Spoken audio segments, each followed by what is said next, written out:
Yeah, hey Matt. Just the shots you got from Jaden and Brandon there in the final, however long it was.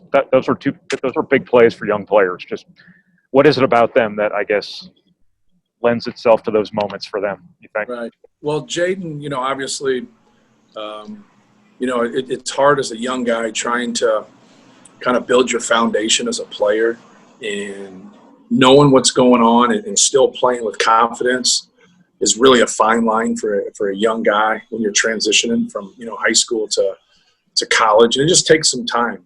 And then when you throw an injury in there, it sets you back even further. So when you come back, you just want it to be fine and dandy, but we've had to operate without you for 3 weeks, and there's always a transition there. It's never an easy one.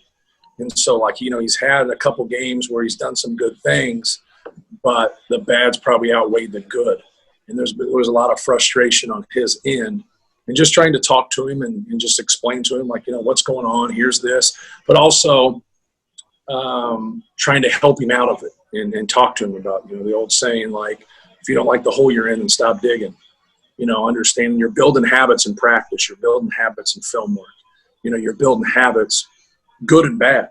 And so, trying to get away from the bad ones and keep building the good ones and then have a good vibe about you. And I thought tonight, he had a good vibe about him, made some plays. Obviously made those 2 threes when we were struggling in the second half, and they were kind of having their way with us. And that really helped us. It really helped us. And so that was great to see. And then Brandon was just tough down the stretch. He hit a couple pull-ups. He hit the 1-3. He had the driving layup. But, he wanted the basketball. He made some plays on his own. Besides the 1-3 that he took that was ill-advised, he took all good shots and was able to make them. So I was happy for both those guys. Both those guys, as freshmen making those plays, anybody making those plays, was huge. And obviously they're desperately needed, and we're fortunate to, get a 3-point win. What turned this game there in the last 10 minutes that they got it down to 1 a few times, got it tied there in the last couple of minutes? Was it the struggles to contain the dribble, things like that? It was everything. We were going 4-way switching and just going to rotate if they picked and pop with their face up 5, and then guys didn't rotate, kind of left them alone. And then we went 5-way switching, and the guards wouldn't switch, and they were staying on them. And that's how we normally guard things when we do it 4-way. And then the guards just, when they would call a switch, would just stay with the ball. They'd throw it back, and they would be scrambling. So, just a comedy of errors. And then a couple possessions that we had, Wiggins had one pull-up, and I forget the other one. They just missed. We were just fortunate they missed. And we have to be better communicating. We have to be better in ball screen defense. I think when we did our jobs and we stayed disciplined, we caused them into some issues. As the game went on, their discipline passing and their understanding how they could expose us was definitely much better than our ability to just be disciplined, push him into the screen, switch the screen, try to give the ball handler help if he's in a tough matchup, and shrink the court a little bit. But we got some work to do in that area, obviously. Just the small ball lineups you guys had to use in the first half, you actually extended the lead with them on the floor. Right. I think. Why did that work offensively? Well, I think it worked defensively. And so anytime you're getting stops, it's going to help you from an offensive standpoint, just moving the basketball. You have people out there that can spread it out. You don't have a low post presence. That doesn't mean you can't score in other ways. And our guys were able to score in other ways. And but I was just happy we made that transition. I should have done more of it in the second half.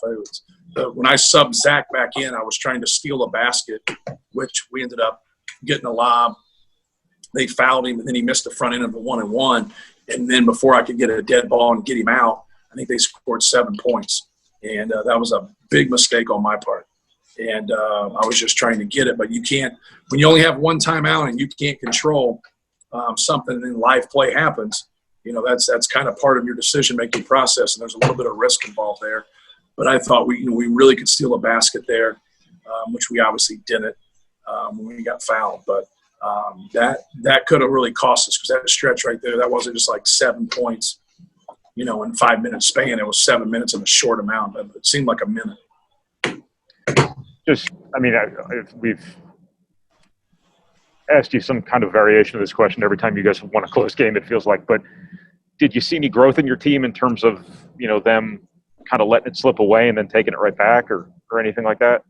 We still made individual plays there. Travion splits those free throws to get it to three.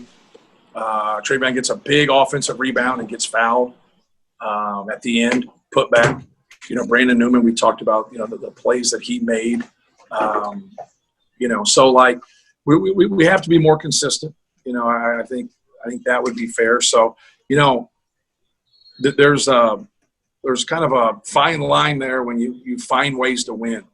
And last year we had some games where we didn't find ways to win, where when something like this would happen, you crumble. And with that being said, we're very fortunate they missed their free throws.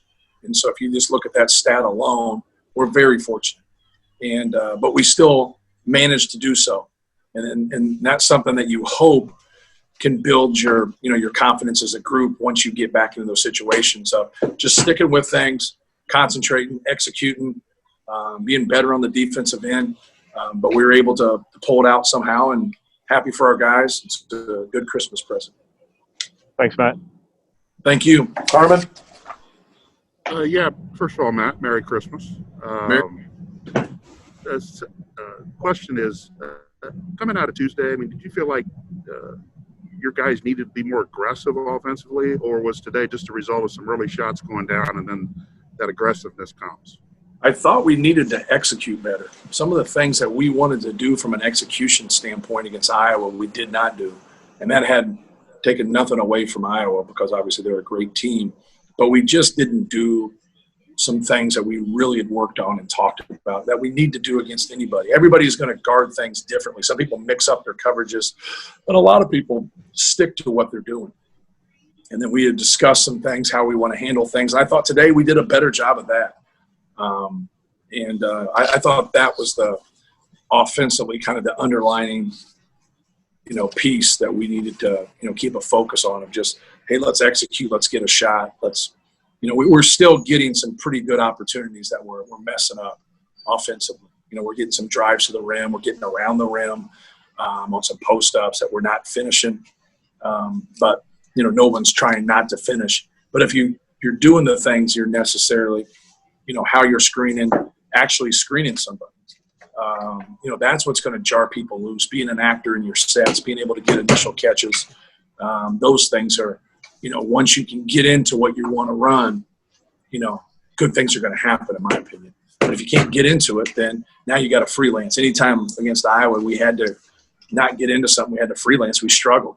And tonight I thought the same thing. I thought you got to take away from a missed opportunity that was a good shot and feel good about it. And as a player, you never feel good about it. You're like, man, I should have made that shot. But you just generated a good shot. And that's what you just got to keep doing. If you just keep doing that, the percentages say it's going to work out for you. Kind of follow up on that. Are Brandon and Jaden at the point now where they are getting good shots and they're not going off track a little bit? Yeah, well, I thought today, anytime someone could score a little bit, I thought Brandon missed the 1-3. We got it back, and then he made the 3 right again. I thought both of those are good shots. Jaden's 2 threes he made. I thought all of his shots. One of his drives was pretty tough, but that's okay. You're going to have that when you have people that can get by people and trying to create and trying to make things. So I thought they were fine. What you can't get, and this happens a lot with guys that can shoot, you just can't get shots up. And sometimes it's hard to really describe, but you know it when you see it. And you'll get that sometimes, especially with shooters. They just say they haven't had a shot in a while, so they just kind of get one up. I don't feel like any of that was happening. But it does happen. It happens on every team, at any level. It just does, especially with guys that can shoot. They're just kind of like, I'll just shoot this one. And, I thought tonight we were getting some pretty good shots and pretty good looks. And we just got to, keep watching film and keep working on it and keep learning. Thank you. No problem. Anything else for Coach Painter?